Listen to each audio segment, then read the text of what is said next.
رب العزت اپنے کسی بندے کے اوپر آزمائش نازل کرتا ہے تو وہ آزمائش اس کی طاقت کے مطابق، اس کی ہمت کے مطابق، جتنا وہ بوجھ اٹھا سکتا ہے اس کے مطابق ڈالی جاتی ہے، اور حزین گرامی قدر اس سے زیادہ بوجھ نہیں ڈالا جاتا۔ میں ریپیٹ کم کر دیں، حزین گرامی قدر اس سے زیادہ بوجھ نہیں ڈالا جاتا جتنی وہ بندہ طاقت رکھتا ہے، ہمت رکھتا ہے، اس کی طاقت کے مطابق بوجھ ڈالا جاتا ہے۔ اور اللہ قرآن میں ارشاد فرماتا ہے لا یکلف اللہ نفسا الا وسعها، ہم کسی بھی انسان کے اوپر اس کی طاقت سے زیادہ بوجھ نہیں ڈالتے، لیکن جب اللہ آزمائش نازل کرے، اللہ کسی بندے سے امتحان لے اور اس آزمائش کے اوپر وہ بندہ صابر ہو جائے، صبر کرنے والا بن جائے، اس مالک کے فیصلے کے اوپر راضی ہو جائے جو میرا رب عطا فرماتا ہے۔ اللہ قرآن میں ارشاد فرماتا ہے انما یوفی الصابرون اجرهم بغیر حساب، میں نے بوجھ ڈالا تھا تو بندے تیری طاقت کے مطابق ڈالا تھا،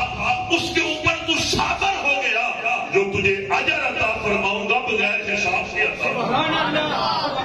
بغیر حساب کے اجر دیا جائے گا۔ میں ایک ہی حدیث پاک آپ کی سماعتوں کی نظر کر کے قبلہ قاری صاحب کے حوالے مائک کرنے جا رہا ہوں۔ حزین گرامی قدر حضرت سیدنا موسیٰ اشعری رضی اللہ تعالیٰ عنہ سے مروی ہے،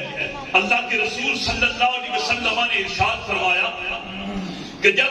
کسی بندے کے بیٹے کے جسم سے روح نکالی جاتی ہے، اللہ کے حکم سے اسرائیل آتے ہیں اور کسی اللہ کے بندے کے پھل کو توڑتے ہیں۔ مثلا محترم مشتاق صاحب ہیں، ان کا پہلے بیٹا بھائی امیر حمزہ وہ وفات پا گئے، ابھی بھائی اشفاق، یہ ان کا پھل تھا۔ میرے آقا صلی اللہ علیہ وسلم ارشاد فرماتے ہیں کہ اللہ رب العزت کا جب فرشتہ آتا ہے کسی اللہ کے بندے کے پھل کو توڑتا ہے، یعنی اس کی اولاد جو ہے وہ اس فانی دنیا سے جاتی ہے، تو اللہ رب العزت اسرائیل سے فرماتا ہے اے میرے فرشتے بتا تو نے میرے بندے کو پھل کو توڑ دیا؟ فرشتہ عرض کرتا ہے مالک جی توڑ دیا۔ دیکھیں وہ رب جاننے کے باوجود پوچھ رہا ہے کہ کیا جب تم نے پھل توڑا؟ فرشتہ عرض کرتا ہے مالک تیرا حکم تھا، میں نے روح کو قبض کر لیا۔ اب اللہ ارشاد فرماتا ہے اے فرشتے بتانا میرا بندہ اس وقت کیا کہتا تھا، میرے بندے کی زبان کے اوپر کیا جاری تھا؟ تو حزین گرامی قدر فرشتہ عرض کرتا ہے مالک وہ اور تو کچھ نہیں کہہ رہا تھا، اس کی زبان کے اوپر یہی جاری تھا مالک میں راضی ہوں، مالک میں راضی ہوں۔ اس کے منہ سے تیری حمد نکل رہی تھی، وہ تو یہی کہہ رہا تھا قالوا انا للہ وانا الیہ راجعون۔ اب حزین گرامی قدر اللہ فرماتا ہے اے فرشتوں میرا حکم یہ ہے کہ جنت کے اندر ایک محل بنایا جائے۔ اب حزین گرامی قدر جنت کے اندر محل بنایا جاتا ہے، اور محل بنانے کے بعد فرشتے عرض کرتے ہیں مالک اب کیا حکم ہے؟ ارشاد فرمایا جاتا ہے اس کا نام باب الحمد رکھ دو۔ مالک رکھ دیا، اب کیا حکم ہے؟